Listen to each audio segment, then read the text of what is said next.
Hi there. Welcome to the future of markerless motion capture with AI. My name is Niall Hendry. I'm from MOVE.AI. I look after partnerships at Move. I think off the bat to say, in the spirit of partnership, I'd like to thank NVIDIA for the opportunity to speak here at Siggraph. This is our first Siggraph with Move, so please, in the Q&A, go gently on us. We have had a lot of help from the NVIDIA team across the board with our tech stack and our products in general. So I really want to thank the NVIDIA team for not just allowing us to speak today, but for all the help we've got so far. Alongside myself, and I'm more of your MC for the afternoon, and this lot are going to give you a lot more attention in terms of detail to the technology side. I've got our head of research and development, Marco Alves. We've got our CTO, Nikos Zikos, and we've got Vince Hung from EA Capture Lab. So Vince is a collaborator and customer of ours, and he's been really instrumental in pushing the boundaries of what we can do and the quality of our product. So I will defer to the guys to give their own slice on what they're going to say, but I want to give you a little bit of a background about Move, who we are, where we've come from, just to sort of set the scene a bit. So fundamentally, we create motion capture data from video. We have deployed a system that is able to highly accurately and to a really high degree of quality extract human animation from a number of videos around a human being or multiple human beings. I will let the guys get into the detail on that, but just a little bit of background about Move as a company. This is us 2 weeks ago in Portugal. I am holding a gin and tonic. We are 26 of us now. We've been around for about 3 years. We've been developing our AI-powered technology stack for that time, and we've been working with, as I say, some leading and key industry partners to be able to do that. So not only are we thankful for that, but we are thankful for the company we've built so far, and the only way is up from here. So this is the team as it stands today. I'm sure in a couple of Siggraphs' time, it's going to be a little bit bigger than that. But if you are around this week and want to come down and see us, we're at booth 440. We're going to be demoing our iPhone workflow there. I'll get into that in a little bit. But I'm going to hand over to Marco now to talk about the challenge of creating high-fidelity markerless motion capture from video. Well, thanks everyone for being present in the talk. So yeah, I'm going to talk about the challenge that we had to face at Move to be able to capture human motion with high fidelity without any sort of markers, so in a markerless way. So essentially, we use computer vision and AI to extract features and key points from the human body. And then we combine that using biomechanics and physics and also a spatiotemporal and probabilistic modeling approach to generate and to replicate the human motion. And then we can obviously from that output an animation. So our system takes as an input a set of synchronized videos that come from calibrated cameras. And into each one of these videos, we run human pose estimation. So you can see an example there. We track around 29 key points on the human body. And then we build a kinematic model of the human body with a specific number of degrees of freedom. And we also model the rigid body dynamics of the skeleton. And all of this information gets fed into a probabilistic estimator. So the pose estimation data drives the kinematics and the rigid body dynamics as well. And with essentially the output of our probabilistic estimator is the temporal description of the degrees of freedom of this kinematic model. So you can see here an example. We have these observations from multiple cameras that are driving the skeleton, while the motion has to be compliant with the restrictions from the human kinematics and from the rigid body dynamics. So from this, we are able to, of course, retarget this into any rigs and output the motion data into many formats. Of course, the most common one being FBX formats. What are the advantages of the system? So the system is extremely flexible and scalable. As you can see here in a quick example, we did a capture inside our office in London, which is a very small volume, about 2 by 5 by 2 by 5 meters with 4 cameras. So this system can be deployed anywhere. It is completely agnostic with the type of camera input, so the source of the camera. So you can use this, for example, with iPhones, as we're going to be demonstrating in our booth. And it's also flexible in the sense of the number of cameras that we are using. So it can go from 2 cameras all the way up to any number of cameras, depending on the volume, the number of people, and the use case. So in terms of scaling this, of course, the obvious solution here is to use higher resolution cameras. That just increases the pixel density so we can capture larger volumes. For example, with the full HD and 4 cameras, we can capture a person in about 8 by 8 meter volume, or if you go to 4K, you can extend that to 30 by 30 meters. Another way to do this is to start using like individual cell units, where you are using a fixed number of cameras to capture each cell, and then you can replicate this cell until you have essentially the volume that you want to capture. This is exactly what we did. So we actually went into a 5-a-side football pitch in London. We used, I believe it was 16 GoPros, and we have 2 individual cells that has 8 cameras on each cell, and this was almost a 30 by 15 meter volume where we were capturing outdoors. So now I'm going to pass the word to Nikos, where he's going to talk a little bit about the challenge of now solving this problem in real time.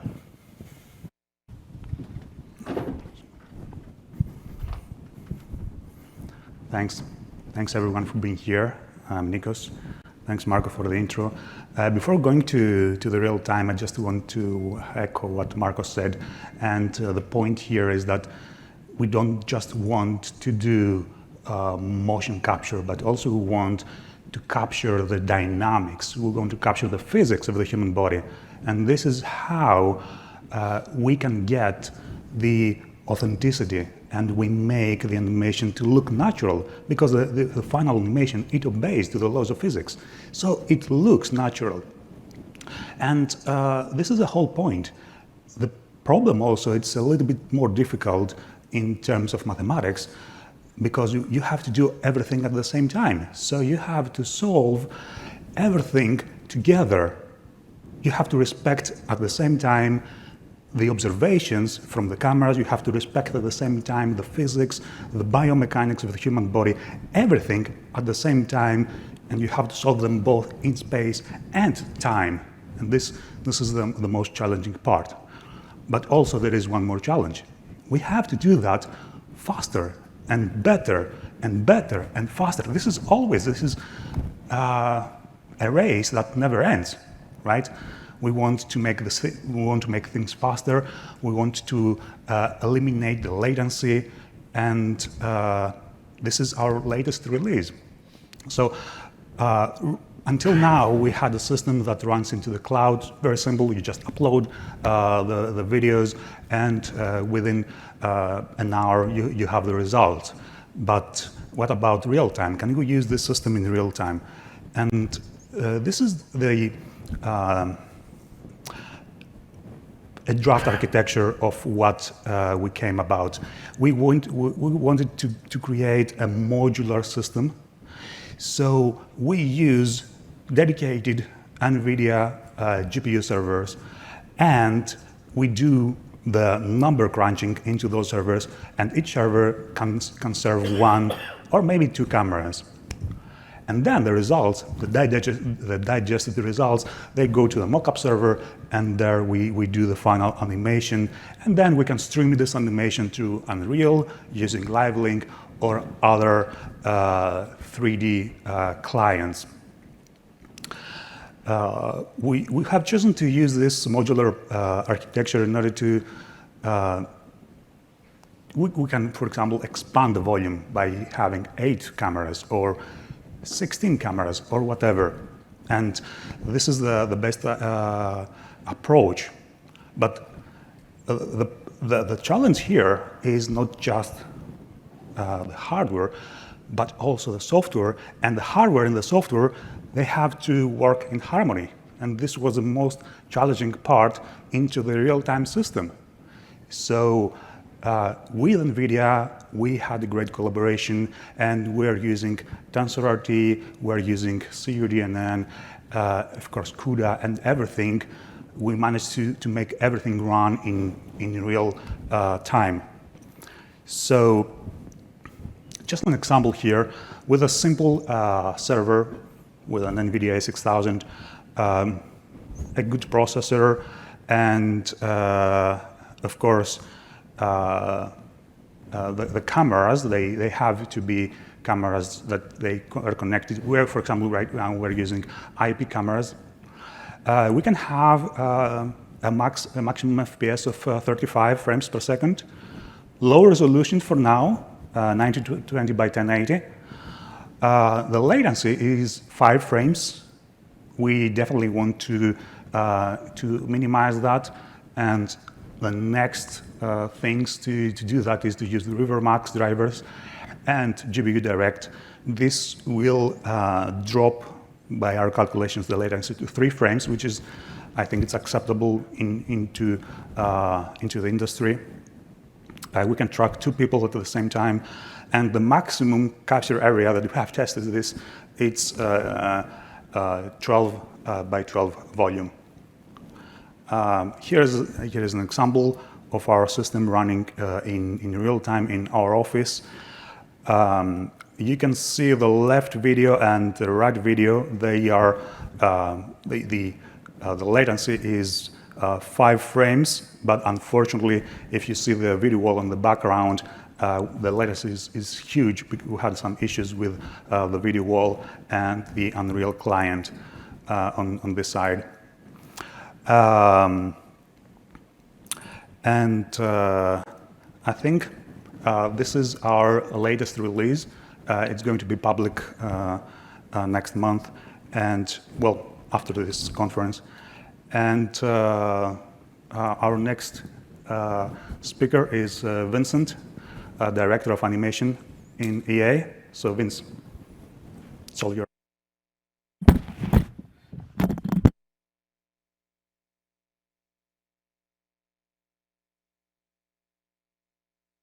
Hi, everybody.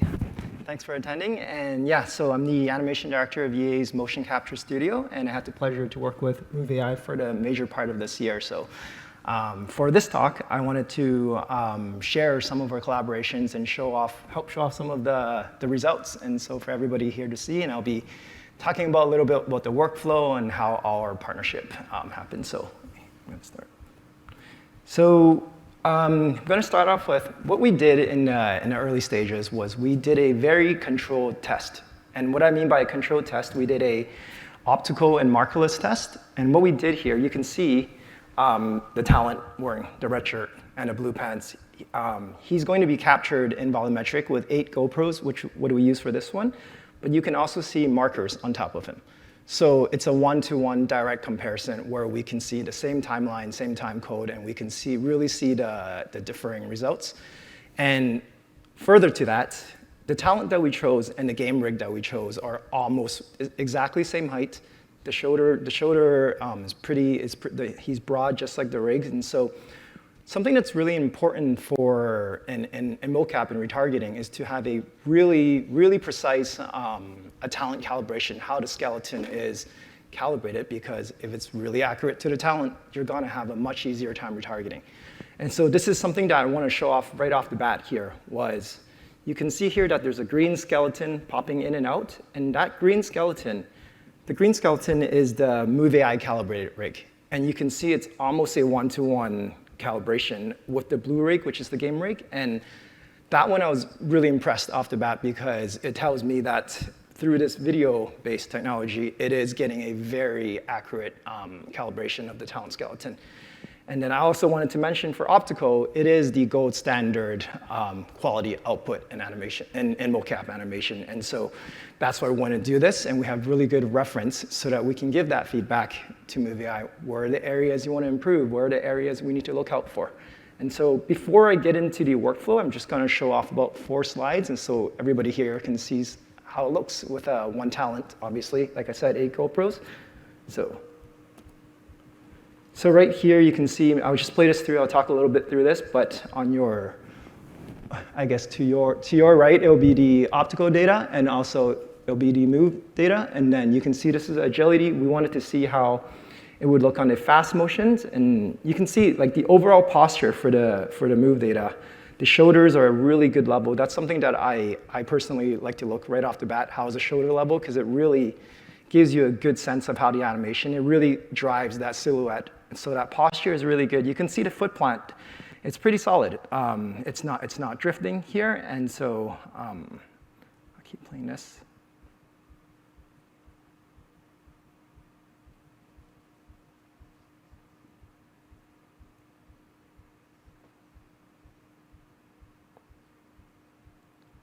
I'll just go to the next one. For this one, it's just a series of sports moves because obviously we have a big portfolio of sports games, so we wanted to see, how's it gonna look for this? How is it gonna look for the other sports? And again, something that I'm always looking at is the overall posture. Is it holding up? Is it looking like what the talent is doing? And I would say it's very close. Again, you can see the feet when he's jumping around. It's not skipping from different spots, and so. And then for this one, the chair here is actually a one-to-one build to the actual chair. So this one we want to show the interaction with environment props. How accurate is it? Because that's something that's really important for us when we do big mocap shoots. We have a lot of set props. Especially if it's cinematic, there's a lot of scenes. So we wanted to see how the talent and how the results and how accurate it would be. So when I talk about, if you can look here, when he puts his hand on his thigh, you can see that for the optical, the hand rotation is more accurate here. So again, this is an example of giving all the use cases to move and to look at that and to be able to help train their, I might not be saying this right, but your processing model and how to really look at all the different cases and keep improving as we go, right? And so, yeah, right there, that's a good example right there. You can see it's going a little bit through the thigh, but again, give all the examples and keep evolving the quality right there. And the next one, for these tests, we really like using stairs because it really validates the accuracy not only on the floor calibration, but also, especially for this one, again, a one-to-one 3D build of the prop. You can see that each step for here, it's really hitting it. Whether he's going sideways, whether he's walking forward, going up. And then later on, you're going to actually see the talent walk up the stairs and jump on a ground plane, if you can just really take a look at when he does that. But he'll land right on the floor, and that's something that's really important for myself and the team because it shows a floor calibration, and that's something you really want that to be good before passing on to game teams. You don't want their animators to be and cleaning up the floor plane, ground penetration, and all that. So that's something we usually do. We want to do some validation. So.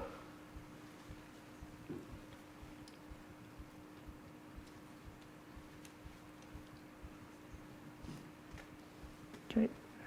So I'm going to skip to the next one. So this one is actually, I don't have too much to say is this one, but this one was, we're interested to see, hey, how is props going to look? And so we did a test where we captured a ball. We had someone that's very good at soccer, and he juggled, and this is the result. We haven't, for ball is the extent of right now of our collaboration, seeing how that looks. I would imagine later on it would evolve to different sort of props, but right now this is the result that we got for ball tracking, and you can see for yourself here. It's pretty accurate.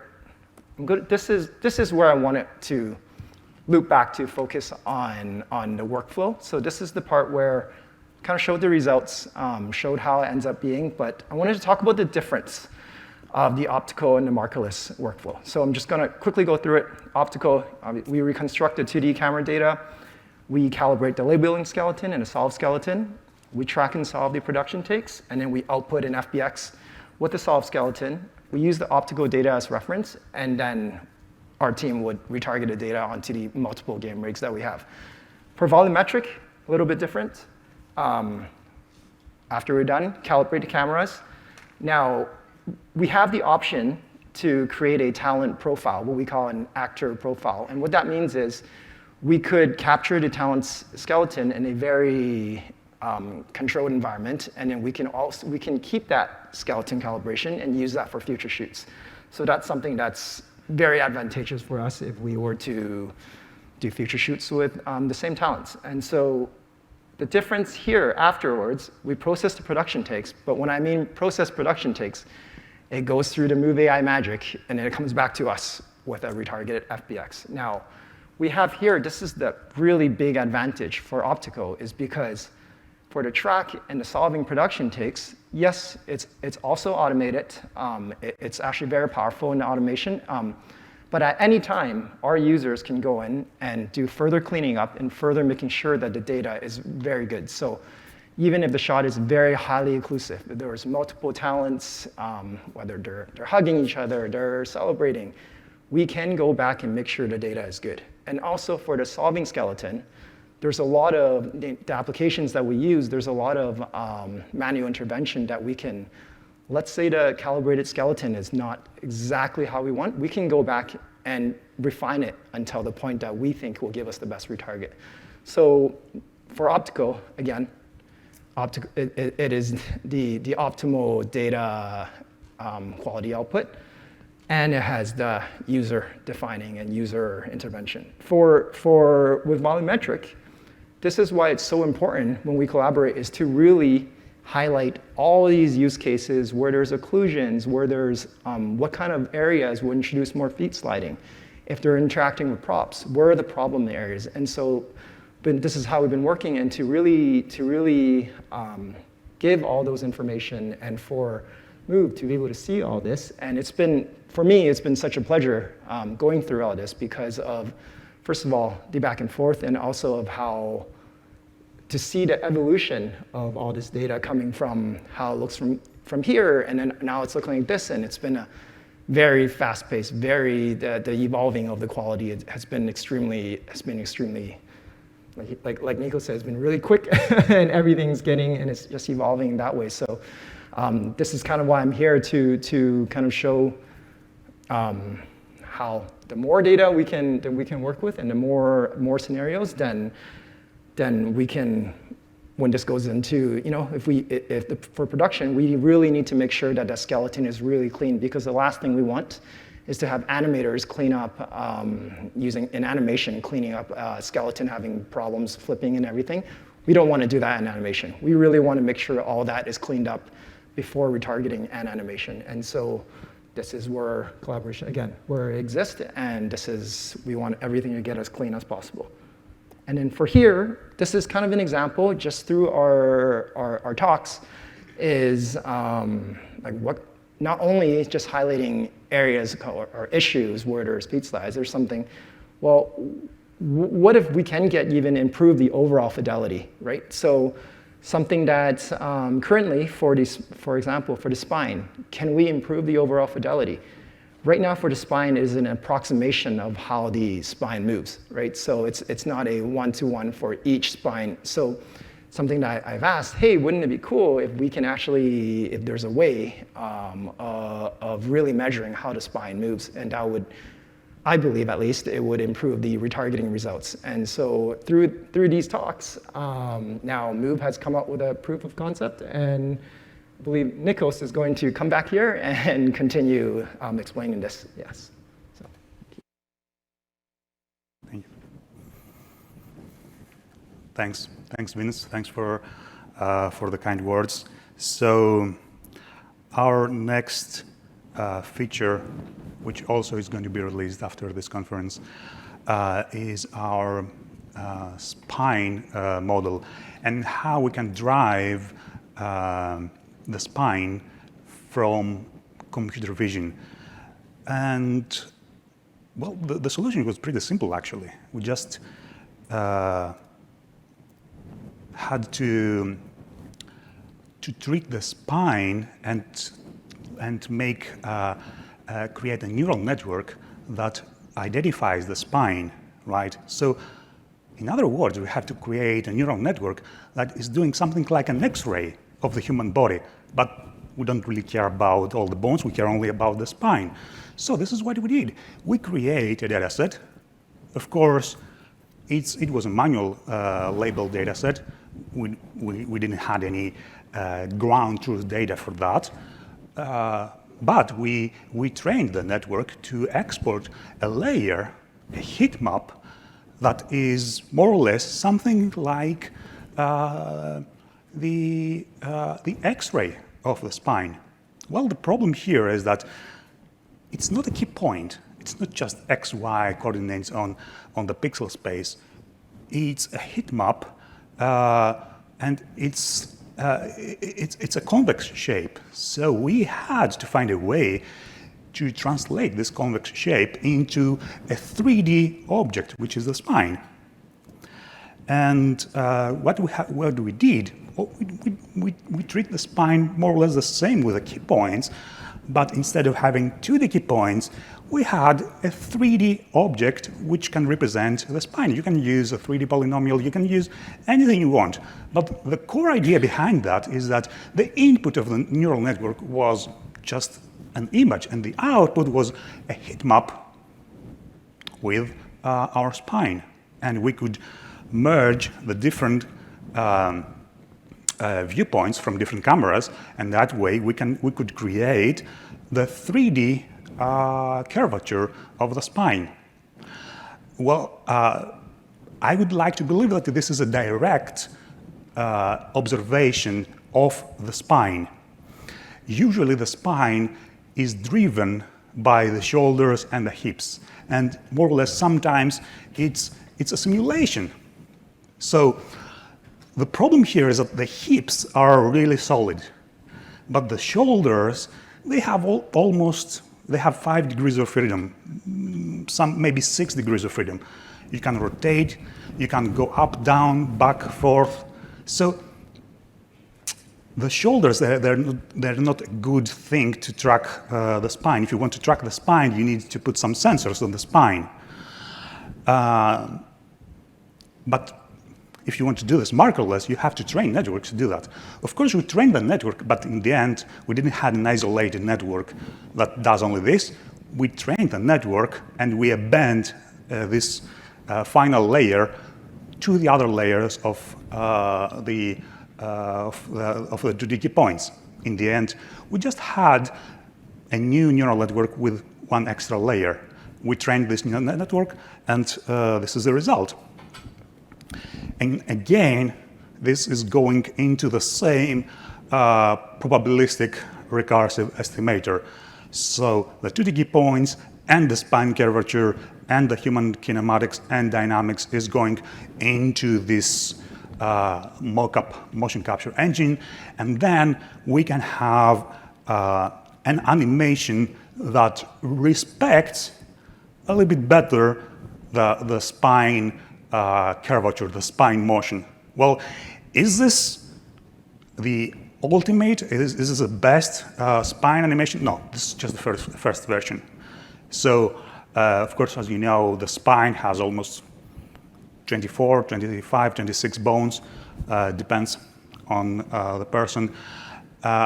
We try to treat this spine right now with just 3 joints, and of course, it's not the best, but as I said before, it's just the first simulation, how our system reacts to this spine curvature. As you can see, it drives the body into a better position. Is it the best? No, but with more and more training, we can have the system working even more accurate. So this feature is going to be released for our cloud solution, as I said, after this conference, and soon to be also integrated to the real-time system. Next one, we're going to talk about the NVIDIA Omniverse integration. So, Niall? Thanks very much, Nikos. So, as you can see, we don't really stand still at MOVE.AI, which is sort of inherent in the name. But the evolution of what we do is rapid, thanks to both collaborations with people with the experience of Vince and with the knowledge of the team we have. So I'm going to give you a look into sort of the near to mid-future as to not only where we see us going in terms of the market, but also sort of future vision on how we see performance capture. Firstly, by the end of this year, we're going to be integrated into NVIDIA Omniverse. We are actively working on this via Jamie Allen, so thanks Jamie for plugging us into the right people as per usual, mate. We're going to do this in a couple of ways. One is going to be a connector that's going to allow our data to flow through Omniverse and be connected either in real time or post-processed data. The other element of what we are going to release later in the year is a motion library driven by MOVE.AI data specifically. So we are aware that there are motion libraries out there, but we also want to be able to enable and create our own. The reason we want to be able to do this at scale is that we are about to launch Markerless motion capture on mobile. So rather than taking the approach of cable cameras for certain use cases, which a synchronized system in a studio or in a venue, which I'll get to, is absolutely imperative for certain use cases, we firmly believe as a business that motion capture should be available to those who often can't afford it, or that they thought motion capture wasn't a possibility, or they can see the requirement for it, especially as the market and society moves more towards more digital experiences. What we want to try and do is democratize motion capture to make it available to anyone on any device. So as you can see on the left-hand side here, we're actually creating an iPhone app, which presently allows you to control up to 7 iPhones, with a minimum of 2 today.